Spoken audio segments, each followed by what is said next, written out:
Morning, Dowse. Morning, David. Back in the usual surroundings after your garden party with Rosemary last Very week. nice too, very nice too. Lovely garden. Yeah.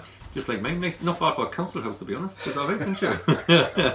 No, it's nice. Nice at different things. And she always tells the truth, Rosemary, didn't she? She was very honest and a good chairman, very good chairman. It went down well, I think. Do you? I just want the truth out there, don't you? Just want the truth.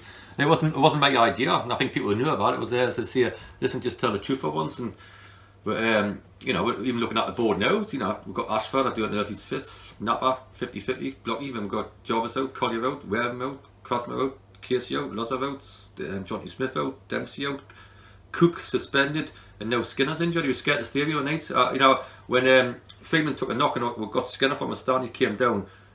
Get yourself ready, you're coming on after 20 minutes. But he was scared to tell us that he was injured. You know, So he'd gone all the way to Halifax. all the way without saying a word. Knowing he wasn't going to be able to play. Knowing that he was going to struggle. He'd done the warm-up. Right. And in the warm-up he thought, okay. God. So, but instead of telling us in the warm-up, but we had nobody else. You're saying he knew that. So when he had the squad of 16, so he knew that. And he came down and Hodge had to come down saying, listen, he doesn't want to see it. But listen, I may have a young kid because he's obviously done a warm-up and felt it. And so that's fine. So Skinner will vest him as well. But it's no problem. So we'll get on with it. We think Napa might have 10-15 minutes in him, maybe. Block might have, and Ashford might have. So we might get them. But whatever we'll get on with. But it's, you know, it is what it is. It's football, and we'll just, you know, whatever we're doing. I thought the lads were excellent on Tuesday night, and I thought Hamlin was great first half, very good first half, and you know, it's therefore a bit of sloppiness by, you know, not picking up the man in the box. Obviously Heidi.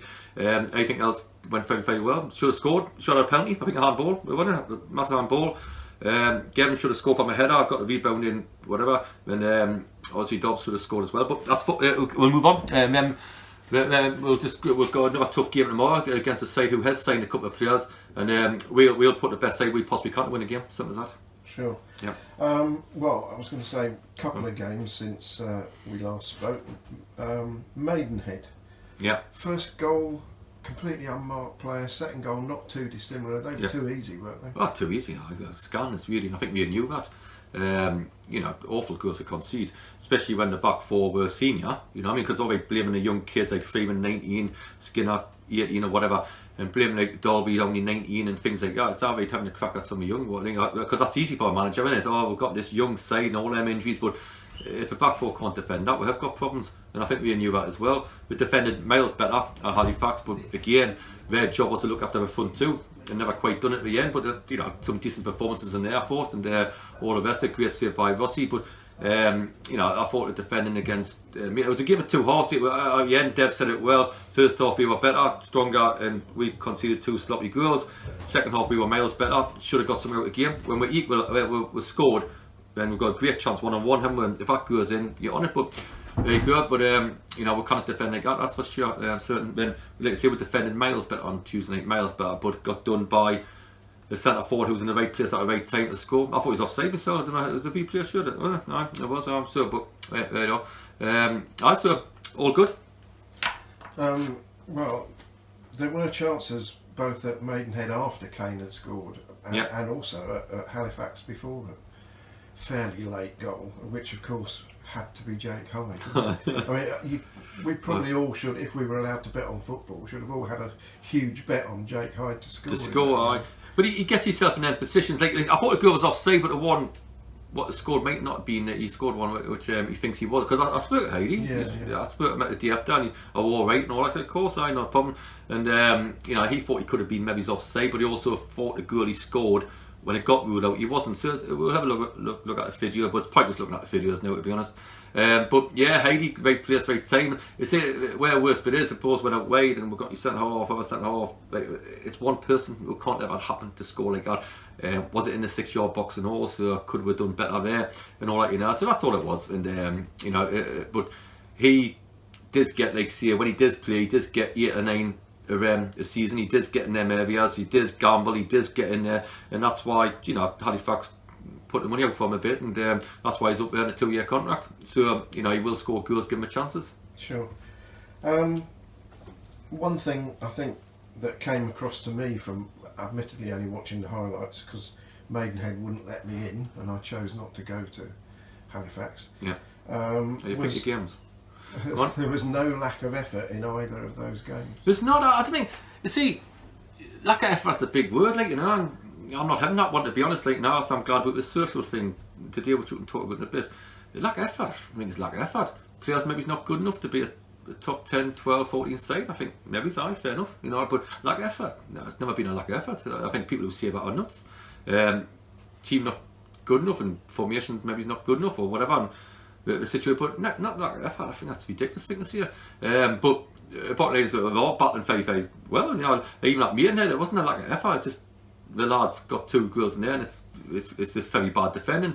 And the other night up Halifax have run the socks off on the heavy pitch, and you know could have got called off the game, wasn't they, getting called off. So I never put it down to lack of effort. It's just the team where we are at the minute, and that's all it's been for majority of the season. To be honest, in the season where we knew it was going to be like this. So it's no great shakes with what's going on at the minute. It's we'll let it get on for it. At the minute we'll see if we'll get 11 out tomorrow. We'll have a go. It's simple as that. That's what we'll do. And you know, so but it'll never be lack of effort.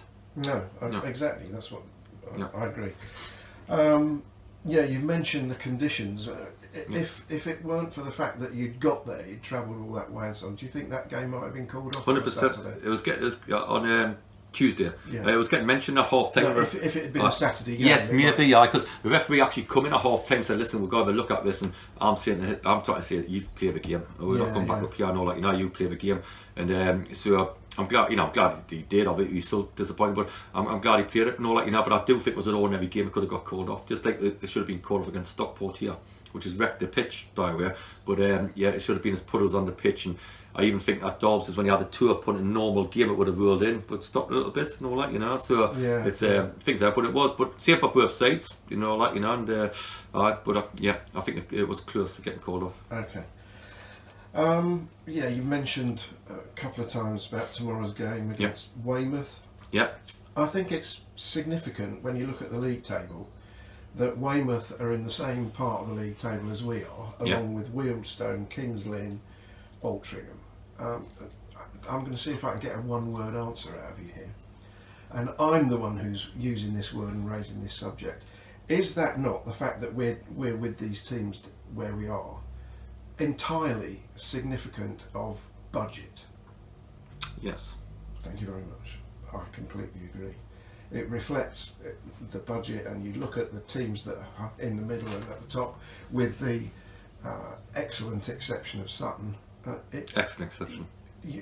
It just all comes down to how much money you've got to spend on players. It really does. No, well, the current manager has been saying this season's been except for Sutton, everybody in the top 9 should be there. That's the 9 biggest teams, probably because of it. But some of them teams who don't make it, I would like to see what state they're in next year, to be honest. Yeah. You know what I mean? Well, you say that, but Dover have this week announced they're going to go part-time next year. Yeah. And they may be starting with a points deduction as well, of course. Yeah.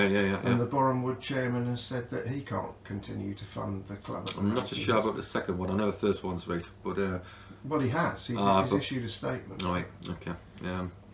Right. Okay. That's fine. But Dover's obviously got whatever problems they've had this season, all that, you know, the points deduction and anything else. They might think it's the best route to go on, just to try to help. Will other clubs do the same? I believe there's some clubs in the Football League who are banging trouble and all that, you know, because. And I believe there's 10, 12 clubs in our league who are in trouble because they're still trying to live this dream now. I've even heard some teams who played lately are struggling to pay their wages next month. You know, if they're struggling to pay it next month, what's going to be like the month after that? And what's going to be like having another challenge next year if they don't live a dream? That's why the club done things the right way. Like, we're laughing, like I had a game in it earlier on, and you do laugh at it. Look at that on the board. It's tough luck. We didn't want to spend 100 grand and try to make we're 15th. The only one who's going to get sticks me. You know, Salim's going to come into it. Moy scored a hat-trick for the youth team last night. 17-year-old kid, lovely. Hamlin playing, lovely and all that. Young Freeman playing, young Derby playing, experience. Yet Leslie's involved and all that. Evans is involved and all that, you know, and stuff like that. All of us aren't involved and all that, you know. It's tough luck. The only one who's going to get sticks me. And I've said that from the start of the season. So if I'm willing to take it, and willing to be enough to take it as much as I possibly can, and not really get involved in it, then I'll be judged on, you know, trying to get up the table next year and the year after, which I will do. Of course. Which I will do. Okay, a couple of individuals I want to just check in with you about. Musa, there's been a bit of confusion about when he's going back to France, it would seem. Well, no, because obviously first of all I had to get permission off the board because he's on that contract, and the board were absolutely fantastic. Every single one of them come back and said he's got to see his kids and all that, you know. So we sat Musa down here, very emotional he is, and we planned it and all that, you know. And he says the best time for him to go would be after a bank holiday game. So he'll play Saturday morning, he'll go home on Tuesday morning, he's told his family, he's told his kids, he feels better than himself, he's more determined than anything to come back stronger and fitter. He can do all his fasting there for this year, because he's only got a few days to go, and next year as well. He'll come back fighting fit, help him get up the table, and he'll be one of our best players next year. I'm convinced of it. You know, his kids are very excited, his family's very excited. Again, he comes out with it. Who are we going to put in there? Have I got to put Block in there or whoever? You know, that's my part. That's not Musa's problem. I said to Musa, I've got you for next year, because he doesn't want to let me down. And I said, that's not your problem. If we get a couple of whackings, that's my problem. And that'll be, Dowson's whatever. Let him do all that. You know, I couldn't give him monkeys, to be honest. But I do give him monkeys about him. Yeah. And go from there. You know, so good. Okay, so that's fully clear now. Yep. Maybe less clear, Jane Wareham's situation. Yeah, I believe things getting done. That's what I think is getting done. I think it's you know, I do think I want to publicise it massively, but I believe everything's in order. It just needs, you know, it needs clearance from the Premiership and all that, you know. So I don't think there's any problems there. I think everything will be getting done, and good luck with the lad. If he go whatever club he goes to, and it should get done every day. We think it's getting done today or whatever. We can't really see a name, but I think everybody will know anyway, to be honest. But the bottom line is, good luck with the kid. I hope he does well. I hope he does very good, and it'll be good for him. I think he's got a couple of years and to kick on. Fair play to the lad. When you say that there aren't any problems, what, to do with what? What do you mean? Is obviously going to sign for a Premiership club, shall we say? Yes, it's for their age group. Yeah, it's done, I think. But I think when you go there, you just got to get permission off the Premier League and all that, you know, and stuff like that. That's the only snag. And I think everything else is done. It's agreed a deal. That's what I've got to anywhere. And I'm just waiting on them come back to us and saying, this is what we can do for you and all that, you know, and stuff like that. Is there any actual sort of legal requirement on them to do anything for us? No. No, that's what I suspected. I don't know. Well, we've got something, because he's been here for a few years now, so we're negotiating all that. That's what we're doing at the minute, negotiating, saying, I'm sure we'll be very fair, especially how the top 6 clubs are at the minute, and they've been hammered. It will be a massive good thing, because we'll tell everybody how great we have been. It's one of them, innit, you know. And it have been fair. Like, we've been very good. Like, we could have took them to the semi-final. We could have took him to these games. I've been struggling to score goals. I could have played him. I could have dragged him back. I haven't, because it was all about what's best for Jaden, which is obviously going to high as he can in his career. So I think we've been very good to them, because it was only going to be a week, and we let them have him for a month. And I haven't forced it. I haven't done it, because I know what these careers are about. So the bottom line is, I think we've been very good to them. So hopefully they'll be good to us as well. But at the minute, we're speaking to them, and they've been very good. I've got some friends down there as well who are in that circle. So I can't see many problems, to be honest. Okay, good. You mentioned the social media boycott. Brilliant. Which you obviously support, even though you hate Twitter and social media. I do. It's got to stop. I think it's got to stop. Danny Sull's the first one to come up with it. They're going it every day. They're going this thing every day, and it'll be hurtful, you know. Like, and people say, I have thick skin, but if you fire something back at them and they don't understand the situation, not here, I'm talking about in general, you know, and they're thinking just say what they want, and they think they've got an opinion, do what they want to do. Now, like Dan said, would I go up and tell somebody, a gardener who once had a go at me, a gardener said, I was going to knock on a woman's door and say, do you know your gardener's crap? Do you know he's absolutely hopeless? He hasn't got a clue what he's doing. He's absolutely pathetic. I was that far from doing it, but I never. But I'm thinking, how's he giving me? And he walk down the street and say, that was useless against Wrexham last night or whatever. Wrexham's got millions, we've got thousands, and he wants us. And I'm thinking, you haven't got a clue. No, football fans all have been like that, but how can we be put on this thing where these people go on there and say what they want about racism, about managers, about players?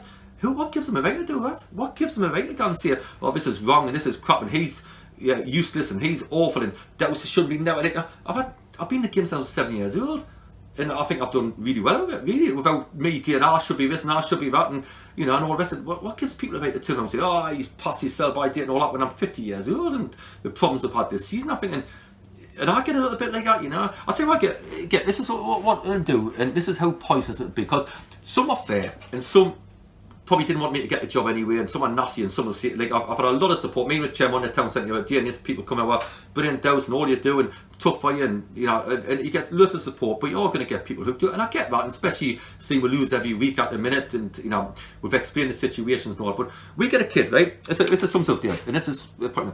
We get this lad, he says to me, can I follow the physio around, right? And I said, yeah, of course, no problem. You know, help us. I said, no problem at all. So he comes up, fellas fill around doing different bits, giving massage to the players and all that, you know. Are you getting all right? Yeah, good and all that, you know. We'll go for a cubby one night. We'll go for a go. I said, I'll come along, meet the lads, everybody's having to sing. So, were you there? No. Were you there, Dan? No. Yeah, Dan was there. Everybody's having to sing song and all that, you know, and all that, you know. He gets great and all that. Have a few beers, have a cubby, brilliant. You know, look after him, right? I get a call off Walton Hersham. He said, I've got this lad, he wants to be a physio. I said, yeah, great lad, yeah, get him in for you, and he comes from him. He's gone around slagging the team on social media. Is that human right? Is that right to do? We've tried to look after a lad, I've tried to give him a job, I've tried to help the kid out there. You get, you know, he slagged off on social media. We'll get another one who wants to do a gay march, you know. Of course I'll do it, equal rights. Well, let's do it, of course I'll do all that. We go up there, walk around the thing, and you know, help him because they've got the right, doesn't matter what you're on life. I say, oh, and he slags us off and all, and I'm thinking, I've just tried to help you. That's all I've tried to do. Now, should that happen on social media? By all means, thinking, oh, Dowse and so, but gone out there and slagging off the players. The players are coming to me all the time saying this lad and all that, you know, and stuff like that. And you think it's awful, and to be able to have that opinion about people who've helped you, and not even all I try to do is help you. I've even bought them a pint down the pub and all that. For them to go on social media and attack you, and attack this and think it's clever doing it, and think you've got the right to do it, and think you can say what we want, and you know the rules. Oh, Dowson hasn't got that, where's the budget? We hasn't got that, Danny Sills this, and Blinking the manager's that, and all the rest of it. Is that what happens? Is that what you can do? Is that what it says? You can pay £10 to get in, and you can slag them off, and more people are bothered. I'll tell you what, Dowson might only get 5 or 6 games. If he doesn't start, I know the rules. I could have had 100 grand over a week and got myself I'll not do that. I could have kept Musa, I could have kept Jaden, I could have kept all the 13 players I haven't got tomorrow and things like that. I know the rules, and I'm buying with them, and I think, no, next season, come on, the next 2 years, brilliant, we'll build the club up, we'll have a crack at the Football League, all the things we're dying to do. But what gives these people the right to say, this has happened, or Dowse has done this, or Dowse has done that, and all that, you know, Dowse makes players play when they're injured, and you get related back. I've got kids and all who look at it, and I've got people, whatever, and I'm thinking, oh, he's the worst player I've ever seen, or he's crap, or, you know. When if I see it, I'll tell you what, he's a... I want to. I'll not say if there's this club next club, because people who are watchers know it. This lad been having to crack at me at one of my clubs, and I went to go. I says, "Listen, I think you're too fat, me. I think you're huge." I says, "You not think you lose some weight?" Dad, that's personal. Have a look what's personal. Like, get on the frigging website what you've been saying, you knock on. Have a look what's personal. But don't say it, you're aware. You tell me F off. He's told me F off. It's personal. Have a look at what we're rating, all that personal. And they think they can rate what they want. That's what they do. Rate and think and say something about the board of directors. They think and say about the players. They think and say what they want in a nasty way. Some of them, very fair. Most of our fans are lumped at bits, and I'm dying to do well for them. I'm dying to do well. But Dan was right. He's first one to come out and say, I'm not letting people talk about me like that, to be honest, you know. And I've got 1 or 2 pointers, and the directors say, don't say nothing Dowse, but I'm going to say 1 or 2, to be honest, and say, hold on a minute, you know, I looked after you all that time, and I tried to do all I best for you as a human being, and I tried to get you a job, and for you to fire back and think it's clever, slagging the players, I'm slagging me off, and all, that's not right for humans that you don't do that. So the whole social thing, from racism to everything else, I think, yeah, enough's enough. I think enough's enough, and good. If I don't do well in the next 2 years anyway, with a half a decent budget or a top 14, 15 budget, what it's going to be, and I don't get with 14, 15, not the top 10, I'll get the sack anyway and I'll walk. I've always said if I don't achieve what I achieve, I'll always walk from here. But I can't walk now because I've had no chances here, absolutely no chance. So the bottom line is, like, now, other people are getting in the neck, the couple with families that do, they talk about players being useless. Imagine being a player and the player's son saying, people writing, he's absolutely useless, he should never be at a club. You can't do that. How about if I got a postman and say, I'll tell you what, you're flicking hopeless, blah, blah, and his son's got to read that on social media. Enough's enough. Like, have opinions by all means, but not when it gets nasty and he's this and he's that, and do threads of 40 things long by different people, or it's usually the same fligging idiots, like, doing it, having a crack at different people. I don't believe in it, so I'm a massive believer in social media. Blank it out. Yeah, let's have a blank out. Completely. Okay. Well, it's happening anyway. As Good. We go. When's it happening today? Today from 3 o'clock till midnight Monday night. Midnight Monday night. Well, if this is for 15 minutes, put it at 2:45 when it stops there. It's gone in it. We're allowed to put this on the website. It's just advertising it on social media that's got to be done before Good. 3 o'clock. So players should buy into that and all because you know, I don't believe in players going on it. To be honest, I tell players that I don't want them on it, and you know, people give it well done and next week will be fine. I don't believe in all that either. Play the game. Give yourself absolute honesty on the pitch. Give yourself everything. I was here at 8 o'clock at night, I'll be here at 8 o'clock at night. I'll give myself anything so I'm in the job. Okay? Supporters do the same. And if it hasn't worked out, it's my fault because the players aren't doing it. The supporters give all the encouragement they can. Let's get, we're going to, like next season being full time, we're going to meet the supporters, we're going to get them down to training sessions to watch with, we're going to get them to actually know exactly what we're doing as a whole group. I'll get the players to back everything we can, because we're full time. And we'll have a unit together to move forward. Now, if there's any negativity, it'll be because we're losing matches, and that's my problem. Okay? Next season will be, I'll tell you what, next 2 years, let's see what we'll do. Of course. I would like to mention one tiny thing in terms of social media, which just to show it's not all bad. I completely agree with you about players going on there and saying the fans were ledge, we go again, stuff like this. Pathetic, man. And it's usually the ones who make the mistakes for the girls. You watch it and they're like, oh yeah, okay, go again, sorry I let the team down. He's like, don't worry, you've really done well and all that covers. It's like the same thing, when they finish a game and on the knees like that.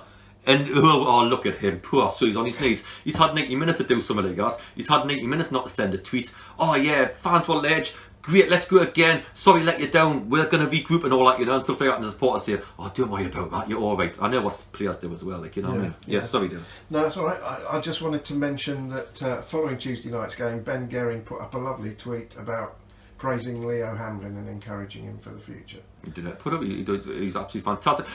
Out of all of them, on that board, out of all of them, including the ones I've had for a long time, I'm most pleased about Leo than anybody else. When you manage a football club, people think you got to manage agents now, you got to manage the player, you got to manage budgets, and sometimes now you got to manage the mums and dads. And I don't believe him. You can't manage all the mums and dads. I hate it when a dad sends me a text. I hate it because when you're in there, he's got to be a man. And if there's any problems, I'll get them in anyway when I sign them and say, this is what I'm going to do. Then they've got to leave a kid alone. You've always got the parent who wants to watch training. It's not a boys' club. It's not a pub team. It's a professional outfit. His mum and dad have been unique. We have just come in, shook hands. He loves playing for the club. He wants to do that. Haven't seen him since.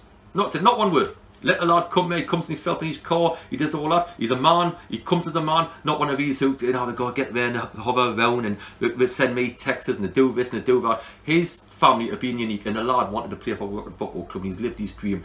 When little things what happens on a Friday when we were going up to Hereford, for example, we're doing a half an hour here before we leave, okay? He would turn up, just do half an hour warm up and shoot off to his work when he didn't have to be there because he's not part of the squad. Yesterday he's got an exam at 12:30 and he's come just to do a warm up and a bit of a football before he's got to leave. Attitude spot on, he's done well. Like how far he'll go, we don't know, it's too young. Will he play Saturday? I hope so, I really do. But out of all of them on that board, out of every single player on that board, I've got the 15 on that side, and I'm looking at my 7 who I can play at the moment on this side. But all the players on that board are more. Danny, stop looking around, it makes us nervous when I'm looking at the board. So all the players on that board are more pleased for Leo. First half, he's our best player. Second half, tired a bit, in my opinion, and all the rest of it. Got a lot to learn, of course he has. Will he play at our level? Hope so. But for the lad, the graft, when everybody, sometimes I've seen a player and I never seen him, I see him at the under 23 game. I thought I'd fight you with first team training. Leo doesn't need to be asked, he'd be there. You've got to send him away. Every single Friday we're done when he's not in the squad, he's been there. Every time he could turn up, when people try to hire as a flank, I see, and I've got a youth team game, I've got an exam, whatever, he's there all the time. So for everybody on that board, their first name on the team sheet, I hope Leo tomorrow, because I'm delighted for the kid, really am. Because he deserves it. He deserves everything he gets. Okay. 2 last things. Looking ahead to next season, when do you think you might be in a position to actually start giving some names out about who you're going to sign up? Yeah, end of the month, I think, end of next month and all that, me, because a couple of the lads I've done deals with in our league and playing, if you like, there's a couple in the football league who were kind of saying that to me because they've still got 2 weeks to go, but we're looking, so I think by the end of this month, and you know what it is, the thing is, what our lads have done for us over the last couple of years, I think everybody knows I'm after a refam natural, would I want to sign somebody new who's playing the position, who's going to try to battle for me at the end of the month? I wouldn't want to do that. So I think give me a done, then we'll announce some signings. We've got a few lined up, to be honest, but that's what we'll do, and the ones we want to keep from the present squad. Yeah. Okay. And lastly, can you tell us anything at all about pre-season games? Yeah, we're starting pre-season in Monday the 12th of July, and we don't start our campaign the 21st of August, long time. The one we're rubber stamping at the minute is the West Brom one, because it's been 31 years since you played West Brom. My mates up there, obviously Chief Executive Luke Dowling, Sam Aldice was actually assistant manager that year when you beat them. So we couldn't do it last year because obviously, but want to do it this year, where we'll get the likes of Lloydie and Trevor Barron and hopefully Lloydie's brother and Tim, who lives on the corner, and get the side down here who played against West Brom and Mark the 30th year. I really believe that's massive. Mark the 30 years anniversary, because when people look at the great Clive Walker, who Clive was excellent, brilliant, Scotty Steele, outstanding players, but they did have a very good team before that West Brom. That's what started to roll up to being where they were then. All the players you mentioned, the Rams, but you know, when like you say, Lloydie was there, and all the rest of it, and his brother was there, and Tim and all that, you know, and stuff like that were there. Trevor Barron and people like that were. We deserve a lot of credit for getting this club where it was, you know. So, but we don't want to forget about them. We want them to be part of the football club. So we hope to get West Brom. We want to play a Shearwater out on the ground. Maybe play Southampton away academy. Away there, got Hampton and Richmond on the 7th of August, we have, and all that, you know. We've got EFC Wimbledon on the 27th of July down here, so we're getting these games. We've got a big charity event on the 25th of July where the likes of Alan Carr and all that, you know. It'll be a big hit. Is he going to play football? I think he's going to manage it. Oh, right. And you got a lad, what's the EastEnders called, Dyer? I don't know. Oh, Danny Dyer. Like, oh, EastEnders. Yeah. Oh, he talks like you a cockney kid, right? Now he runs a pub, right? He's gonna play and all that, you know. So we're working on that next week. So all the celebrities come in with celebrity footballers and make it. It'll go. It's a charity day, so all the money will go to 4 different charities, and all the rest of it. Everybody comes down and supports them, and we go around sign autographs and things like that. Some bands, and I wouldn't have a band. My son does. I haven't got a clue what a band are. The only ones I know is ABBA and Neil Diamond, as you know. So unless they're not playing, I'm not interested. But we'll come down to all that. So very good. Looking forward to it. We'll have a go tomorrow. Whatever happens, we'll look forward to the next 4 weeks. The youngsters will come in as well. Brilliant. Let them play the right hand side of our team sheet. Tough luck. That's all it is. Lovely. Thanks very much. Take care. Adios.